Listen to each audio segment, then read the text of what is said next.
కొత్త రేషన్ కార్డులపై తెలంగాణ సర్కార్ కీలక నిర్ణయం తీసుకుంది. కొత్తగా అధికారికంగా మీ సేవ పోర్టల్ ద్వారా దరఖాస్తులను స్వీకరించాలని ఆదేశాలు జారీ చేసింది.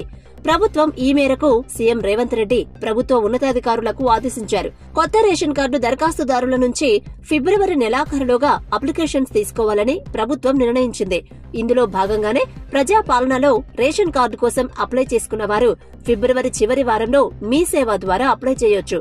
అభయహస్తం పేరుతో మొత్తం 5 గ్యారంటీలకు దాదాపు 1,10,00,000 అప్లికేషన్లొచ్చాయి.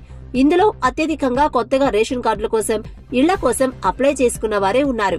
అర్హుల సంఖ్య ఎక్కువగా ఉండడంతో స్క్రూటీని చేయడం త్వరగా అయ్యే పని కాదు. దీనివల్లే రేషన్ కార్డుల కోసం అధికారికంగా మీ సేవ ద్వారా అప్లికేషన్లను స్వీకరించాలని డిసైడ్ చేశారు.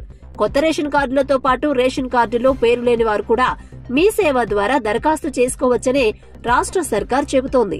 ప్రజాపాలన కార్యక్రమంలో వచ్చిన అభయహస్తం అప్లికేషన్స్ లో రేషన్ కార్డు, ధరణి తదితరాల కోసం అదనంగా మరో 19,92,747 అప్లికేషన్లొచ్చాయి. రేషన్ కార్డుల కోసం నేషనల్ ఇన్ఫర్మాటిక్స్ సెంటర్ ప్రత్యేక సాఫ్ట్వేర్ ను రూపొందించినట్లుగా తెలుస్తోంది. రాష్ట్రంలోని పేద, మధ్యతరగతి ప్రజలకు రేషన్ కార్డు అత్యంత ఉపయోగకరమైంది కావడంతో ఈ ప్రక్రియను సాధ్యమైనంత త్వరగా పూర్తి చేసేందుకే ప్రభుత్వం ఈ నిర్ణయం తీసుకున్నట్లుగా తెలుస్తోంది. ప్రభుత్వం ఇచ్చిన హామీలను అమలు చేసేందుకు పక్కాగా ప్రణాళికాబద్దంగా ముందుకెళ్తోంది. ఇందులో భాగంగానే ఓవైపు సంక్షేమ పథకాల అమలు, మరోవైపు అభివృద్ధి కార్యక్రమాలపై ఫోకస్ పెట్టారు CM Revanth Reddy. Bogus ration కార్డులను తొలగించడమే లక్ష్యంగా తెలంగాణ ప్రభుత్వం చర్యలు చేపట్టింది. ఇందులో భాగంగా రేషన్ కార్డున్న వారు ఈకేవైసీ చేసుకోవాలని స్పష్టం చేసింది. ఈ ప్రక్రియ గత 5 నెలలుగా కొనసాగుతోంది.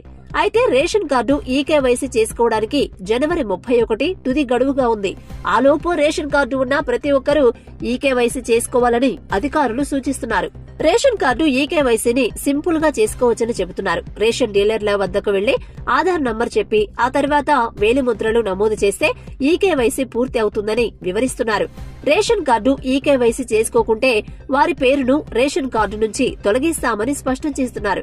జనవరి 31వ తేదీలోగా రేషన్ కార్డు ఆధార్ నంబర్ కు లింకు చేయాలని పౌర సరఫరాల శాఖ కమిషనర్ దేవేందర్ సింగ్ చౌహాన్ సూచించారు.